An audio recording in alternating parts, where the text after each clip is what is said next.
Boa noite. Entidades debatem situação dos refugiados venezuelanos em Natal. A reunião foi convocada pela Arquidiocese. Pelo menos 50 imigrantes da etnia indígena Varal já chegaram ao Rio Grande do Norte. E você vai ver ainda. O turismo de São Luís do Maranhão se prepara para a alta temporada. Na terceira matéria da série De Olho no Nordeste, vamos ver como os maranhenses investem no verão. E aqui no estúdio, nosso convidado será o comandante-geral do Corpo de Bombeiros, Coronel Monteiro Júnior. Hoje é quarta-feira, 2 de outubro de 2019 e o Band Cidade começa agora. A Arquidiocese de Natal convocou uma reunião com diversos segmentos da sociedade para discutir a situação dos refugiados venezuelanos que chegaram a Natal. Uma força-tarefa será montada para viabilizar um acolhimento humanitário aos estrangeiros. A reunião para viabilizar uma acolhida humanitária para os mais de 50 venezuelanos indígenas em situação de refúgio em Natal contou com a presença de representantes da FUNAI, Defensoria Pública da União, Secretaria Municipal de Assistência Social e ainda da Associação de Imigrantes do Rio Grande do Norte. O encontro foi convocado pela Arquidiocese de Natal. Essa situação, além de trazer a vulnerabilidade deles de não estarem em terras, né, isso o Papa Francisco ele pontua muito na terra própria dele, ele também traz com ele todas essas mazelas de não poder acessar políticas públicas, de não poder acessar as formas de implementação da sua vida, seja ela de educação, saúde, moradia, e isso a Arquidiocese de Natal chama a atenção e chama para sentar para dizer, olha, esse problema aqui é nosso, nós temos que resolver. Então, nessa condição de vulnerabilidade, garantir o mínimo de condições, através dos órgãos parceiros, acompanhar. O papel da FUNAI é um papel de acompanhamento, né, da garantia dos direitos sociais desse povo, demais povos indígenas no país. A ideia é montar uma força-tarefa para cadastrar e acolher os refugiados de maneira mais rápida e efetiva, já que, segundo o relato dos que já estão em Natal, cerca de 500 venezuelanos devem chegar ao Rio Grande do Norte nas próximas semanas. Alguns serviços, como os CRAs, já estão atendendo, né, eles fazendo a própria busca espontânea, mas nós temos o serviço de abordagem social que está fazendo abordagem junto a eles nos canteiros, nas ruas no qual eles se encontram. Possibilitar a regularização de documentação para que essas pessoas possam se inserir no mercado de trabalho, as crianças possam estudar e possam efetivamente fazer parte da sociedade brasileira, sem esse impacto de se tornarem pessoas em situação de rua, que é tão negativo para eles e para a sociedade. Além de buscar definir a melhor forma de acolhimento desses refugiados, a reunião também serviu para troca de informações sobre a situação dos venezuelanos indígenas aqui em Natal. Um deles, inclusive, conseguiu, através de uma associação de imigrantes, um emprego temporário. Eles vêm com a documentação completa, né? Vêm com carteira de trabalho, muitos têm escolaridade, têm superior completo, ensino médio, então eles são capazes de trabalhar normalmente. O povo Varal é a segunda maior etnia indígena da Venezuela. A Secretaria de Estado do Trabalho, Habitação e Assistência Social não enviou representantes para o encontro. Ora, fazer a projeção. Mas eles não deveriam ter entrado. Mas se é da Venezuela, fique na Venezuela. O problema agora é nosso. E o que todos nós esperamos desses órgãos da administração direta, da administração indireta, órgãos não governamentais, órgãos constituídos governamentais, é uma força-tarefa para oferecer minimamente uma situação digna para esses venezuelanos. Afinal de contas, colocá-los, deixá-los nas ruas é expor não só eles ao risco de vida, mas também expor cada um dos cidadãos potiguares, porque o caminho para quem fica na rua desamparado, eu e você, a gente sabe exatamente qual é. O governo do estado enviou para a Assembleia Legislativa o projeto de reajuste salarial para policiais e bombeiros militares do Rio Grande do Norte. Mas os reajustes serão graduais até 2022. Há 5 anos, sem ter os salários reajustados, policiais e bombeiros militares podem receber até 23% a mais no contra-cheque. Segundo entidades representativas, a conquista é fruto de diversas reivindicações. Não é reposição de inflação, que não é aumento salarial, que não é reposição, é um valor, um percentual para corrigir minimamente as distorções que existem entre as carreiras de segurança. Diante do que está hoje, diante do contexto o qual se encontra o Estado, nós entendemos que não é a proposta ideal, mas para nós e para a categoria é uma proposta razoável e ela foi aceita pela categoria. A proposta deve passar por comissões e ser aprovada em plenário da Assembleia Legislativa. Caso não sofra nenhuma alteração, o projeto concede reajuste salarial para policiais e bombeiros militares de 23%, parcelados em 6 vezes e de forma gradativa até o ano de 2022. Com o reajuste, o salário de um soldado da Polícia Militar passará para R$ 3.571,82. Já o de coronel, a maior patente da corporação, chegará a R$ 17.859,12.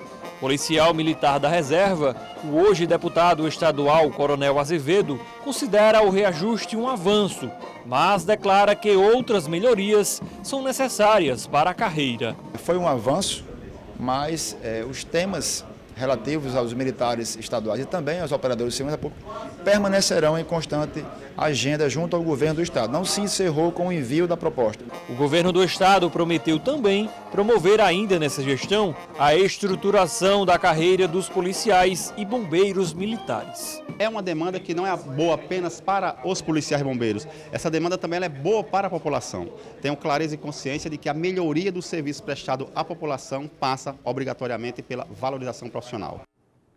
3 contextos sobre essa mesma pauta. O primeiro contexto, claro, o das associações de policiais militares e bombeiros. Esperavam mais, mas conseguiram avançar. Ponto.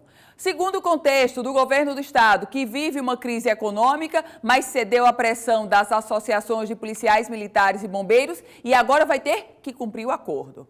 Terceiro aspecto, o das demais categorias. Essas, ao invés de lutarem por reajustes, estão tentando desmerecer os reajustes dos policiais militares e bombeiros. É jogar contra. O governo do Rio Grande do Norte e a Prefeitura de Natal estabeleceram ponto facultativo para o serviço público na próxima sexta-feira, um dia após o feriado estadual dos Santos Mártires de Cunhaú e Uruaçu. Com a publicação dos decretos, o atendimento da maior parte dos órgãos ficará suspenso por 4 dias, considerando também, claro, o final de semana. Diferente dos órgãos do Executivo Municipal e Estadual, os órgãos do Judiciário, Justiça Federal, Justiça Estadual, Defensoria Pública estarão trabalhando normalmente na próxima sexta-feira. E a gente vai conferir agora a previsão do tempo para amanhã, quinta-feira, 3 de outubro, feriado de Santos Mártires. Em Natal, a quinta será de sol, mínima de 21 graus e a máxima de 31. Já em Serra do Mel, na região oeste, o dia também fica ensolarado. A mínima é de 21 e a máxima alcança os 34 graus. Já em Monte das Gameleiras, na região do Trairi, o tempo fica firme, não chove. Mínima de 22, máxima 30 graus. O Band Cidade volta em instantes.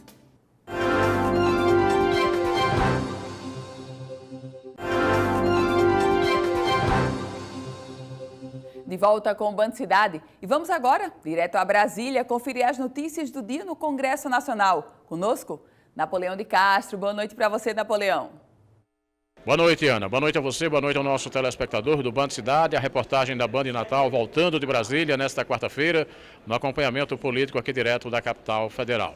Dizer a você que ontem, como nós anunciávamos aqui no Band Cidade, na edição de ontem, tivemos em primeiro turno a votação do relatório da reforma da Previdência no Senado da República. Por 56 votos a favor, 19 contra e 1 abstenção, o relatório foi aprovado em primeiro turno no plenário do Senado. Para esta quarta-feira, 6 destaques ficaram para apreciação dos senadores. E quem está em Brasília é a governadora Fátima Bezerra. Ela participou ontem e tem hoje também uma série de audiências aqui na capital federal. Ontem, inclusive, ela teve uma reunião com a bancada do estado do Rio Grande do Norte. Pautas importantes relacionadas ao estado puderam ser tratadas. E a governadora falou com exclusividade à reportagem Band sobre o teor dessa conversa e o sentimento que ela saiu desse encontro com os parlamentares. Os parlamentares colocaram claramente todo o compromisso em lutar pela provação dessas matérias, portanto, todo o empenho para que elas sejam aprovadas no tempo previsto, isso significa até o início de novembro, de forma a assegurar, repito, que a gente possa, se Deus quiser, né, diminuir esse passivo que nós herdamos da gestão anterior, que são os salários atrasados dos nossos servidores, bem como também a questão dos fornecedores. Porque, graças a Deus, temos feito um esforço extraordinário, estamos religiosamente pagando dentro do mês a todos os servidores públicos do Rio Grande do Norte, sejam aposentados, pensionistas, os que estão na ativa, assim como também já garanti que neste ano de 2019, ao contrário dos 2 anos anteriores, em que os servidores não viram a cor do dinheiro no bolso, no que diz respeito ao 13º, este ano vai ter 13º no bolso, sim, dos servidores. Está aí a governadora Fátima Bezerra conversando com a nossa equipe. Napoleão de Castro, de Brasília, para o Band Cidade.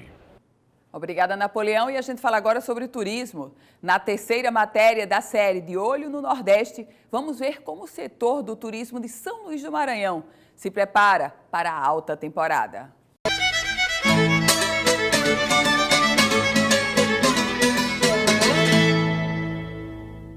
Lençóis maranhenses, casarões centenários.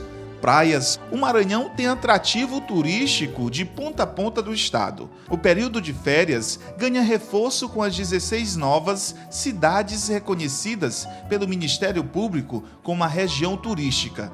Para o presidente da ABIH, Associação Brasileira da Indústria de Hotéis no Maranhão, as ações têm seguido o ritmo certo, com aumento da segurança e incentivo ao setor. A expectativa é atrair ainda mais turistas nas próximas férias. São poucos estados no Nordeste que estão investindo no turismo, como principalmente São Luís. E isso, sendo São Luís a porta de entrada do turismo, e a primeira impressão é que fica, o turista chega e encontra uma cidade em condições de dar um abrigo a ele muito boa. Os números do turismo são considerados positivos e São Luís tem comemorado as conquistas. Nas últimas férias, uma procura pela capital do Maranhão surpreendeu. Segundo uma pesquisa feita pelo setor, 47 milhões de buscas por viagens. E no topo da lista estava São Luís, um aumento de 106% de turistas que queriam conhecer um ponto turístico como este. O secretário de Cultura do município explica que as ações são intensificadas para manter o crescimento de visitantes. A cidade tem sido extremamente explorada pelo segmento turístico, porque temos o que oferecer. Além do mar, nós temos o nosso patrimônio material, né? A nossa cidade é uma cidade histórica e que passa por um processo, o nosso centro histórico, por exemplo, passa por um processo de revitalização. São Luís do artesanato, dos casarões centenários. Atrativos culturais e históricos que são prato cheio para os visitantes que passam por aqui. O centro histórico aqui é bem bonito, estou adorando. Na verdade eu estou gostando muito, eu soube que tinha sido revitalizado, mas eu não conhecia. Passa uma sensação de segurança a gente conhecer, é muito bonito, é muito bom conhecer a história do que formou a cidade, a gente está gostando bastante.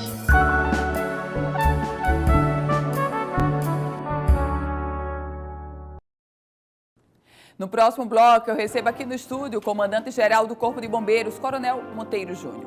O Band Cidade volta já.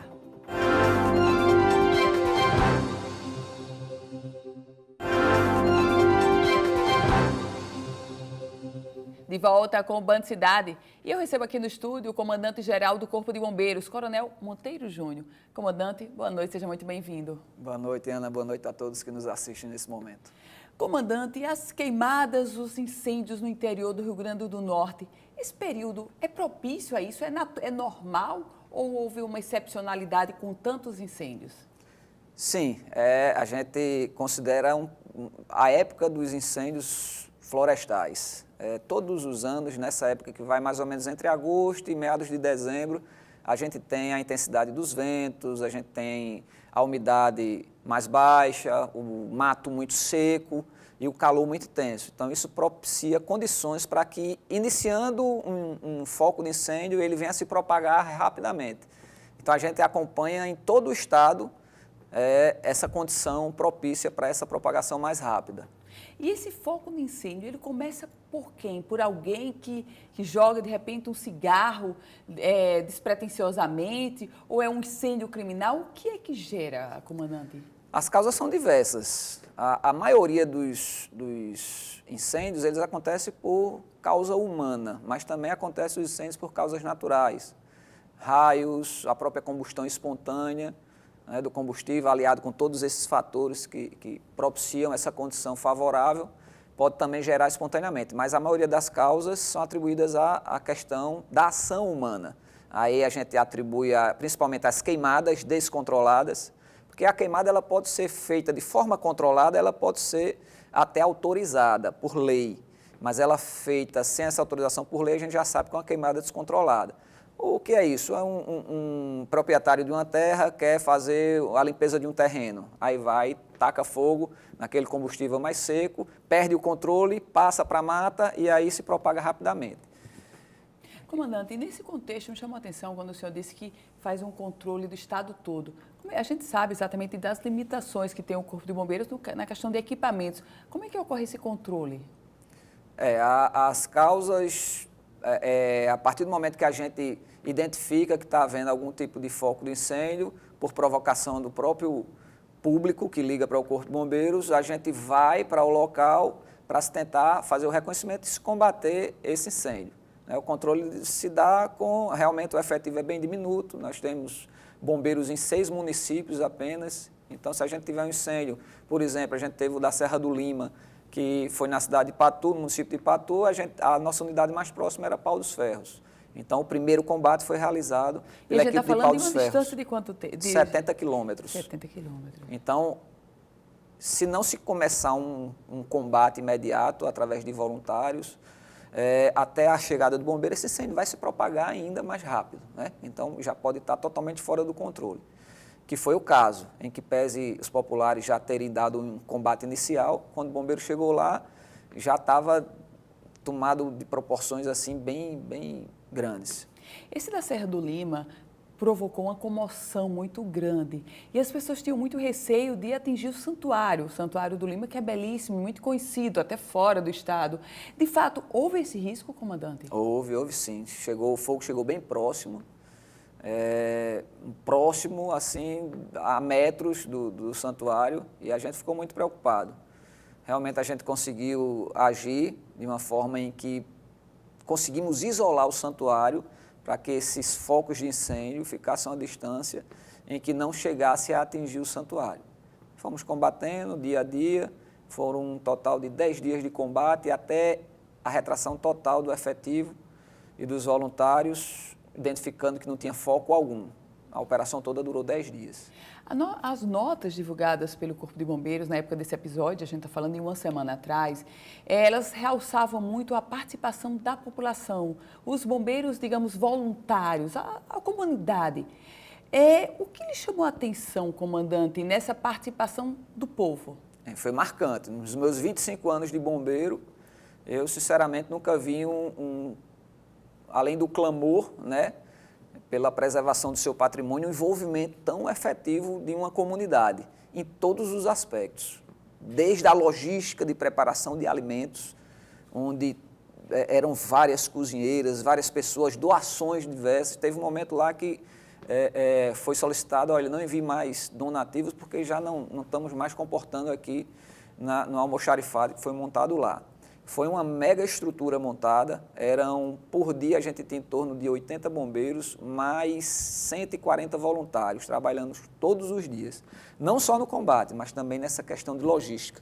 Povo muito comprometido, as pessoas que não podiam ajudar combatendo o fogo, ajudavam no preparo da alimentação, na não divulgação de fakes também, a gente pedia muito e as pessoas pediam para que não divulgassem informações falsas, porque tiveram algumas pessoas que tumultuaram a situação, dizendo que os macacos estavam morrendo, que os animais estavam morrendo, e, na verdade, a gente não detectou nenhum primata e nenhum outro animal de grande porte que tenha sido atingido pela fumaça e pelas chamas. Comandante, a gente sabe que necessariamente os municípios deveriam ter cada um a sua defesa civil, mas nem todos têm. Qual a importância do instrumento da defesa civil para episódios como esse? E me chama a atenção a questão da defesa civil, porque, obviamente, o Corpo de Bombeiros chega, mas é preciso um órgão para gerenciar até a própria população, os voluntários. Como é que o senhor avalia? É interessante a pergunta, porque essa ocorrência em si ela foi uma grande ação de defesa civil. Não era só o Corpo de Bombeiros Militar, eram vários órgãos. A própria Defesa Civil Estadual, as defesas civis municipais, as prefeituras, muita gente, o Exército Brasileiro se colocou à disposição, não houve a necessidade de emprego, mas se colocou à disposição. Então, muitos órgãos unidos para se resolver um problema. A Defesa Civil Municipal é importantíssima. Primeiro porque vai trabalhar a prevenção, né? Vai levantar as áreas de riscos de todas as situações. Se é seca, se é cheia, se é risco de incêndio.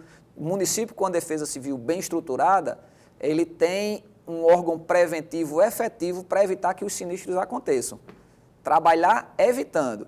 E se acontecer, porque a prevenção não foi suficiente ou falhou em algum momento, ele dá uma primeira resposta também, né?